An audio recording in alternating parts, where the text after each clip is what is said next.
देश के 3 बड़े नेताओं की होने वाली है गिरफ्तारी। 2 सीएम, 1 डिप्टी सीएम का नंबर। ईडी और सीबीआई ने तैयार कर ली है फाइल। आधा इंडिया गठबंधन नजर आएगा जेल में। 2 की गिरफ्तारी से राहुल गांधी होंगे खुश। जेल से सरकार चलाने की तैयारी में एक सीएम। 2024 के चुनाव से पहले इंडिया गठबंधन के 2 मुख्यमंत्री और 1 उप मुख्यमंत्री की गिरफ्तारी होना तय है। 1 डिप्टी सीएम तो पहले से ही जेल में है। ये तीनों नेता अपने अपने राज्यों में वर्चस्व रखते हैं और अलग अलग घोटालों में फंसे हैं। एक नेता का नाम तो आप अच्छे से जानते हैं, जो शराब घोटाले में पूछताछ के लिए भी नहीं गए थे। उसके अलावा उन्होंने अपने महल में जो करोड़ों रुपए लगाए हैं उसका भी जवाब देना है। उनके अलावा 2 और बड़े नेता हैं, उन पर क्या आरोप हैं और कब तक जेल जा सकते हैं, सब बताएंगे। लेकिन सबसे पहले सरजी की किताब खोलते हैं। अरविंद केजरीवाल को दिल्ली शराब घोटाले में ईडी ने 2 नवंबर को पूछताछ के लिए बुलाया था, लेकिन वो नहीं गए। 6 महीने पहले इसी केस में दिल्ली के सीएम से 9 घंटे तक पूछताछ हुई थी, जिसमें उनसे 56 सवाल पूछे गए थे। फिर उनके डिप्टी सीएम मनीष सिसोदिया की गिरफ्तारी हुई। उसके बाद संजय सिंह अंदर गए। अब सीएम साहब की बारी है, इसीलिए उन्होंने जेल से सरकार चलाने का भी प्लान बनाया है। दूसरे जिस नेता की गिरफ्तारी की आशंका जताई जा रही है,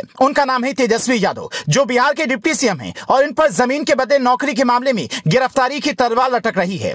लालू परिवार के बेहद करीबी अमित कात्याल की गिरफ्तारी के बाद यह आशंका और भी ज्यादा बढ़ गई है। जांच एजेंसी ईडी के सूत्र के मुताबिक जमीन के बदले नौकरी देने का यह मामला करीब 600 करोड़ रुपए की मनी लॉन्ड्रिंग का है। जांच पड़ताल के दौरान अब तक करीब 250 करोड़ की मनी लॉन्ड्रिंग से संबंधित सबूतों को और काफी अवैध लेन देन सहित 350 करोड़ के अवैध चल अचल संपत्तियों से संबंधित इनपुट्स को इकट्ठा किया जा चुका है। तीसरे जिस नेता की गिरफ्तारी हो सकती है उसका नाम है भूपेश बघेल, जो कांग्रेस के नेता हैं और छत्तीसगढ़ के मुख्यमंत्री हैं। कांग्रेस इन्हीं के नाम पर छत्तीसगढ़ में चुनाव लड़ रही है। उन पर महादेव बेटिंग ऐप मामले में गिरफ्तारी की तलवार लटक रही है।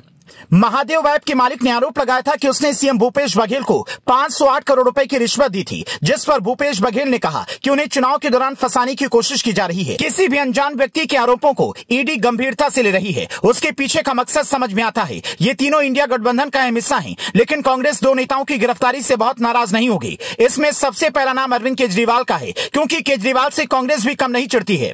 लेकिन वक्त पर गधे को भी राजनीति में बाप बनाना पड़ता है, तो कांग्रेस उन्हें भी ढो रही है। दूसरे तेजस्वी यादव अगर कमजोर होते हैं तो कांग्रेस के लिए बिहार का भी रास्ता खुल सकता है। जब तक आरजेडी मजबूत है तब तक कांग्रेस के लिए बिहार में कुछ नहीं है, ये तो साफ है। वैसे भी जेडीयू जिस दौर से गुजर रही है वहां कांग्रेस को उम्मीद नजर आ रही है। बस आरजेडी बड़ा रोड़ा बनी हुई है और अगर तेजस्वी यादव उनके रास्ते से हट जाते हैं तो क्या ही बात है।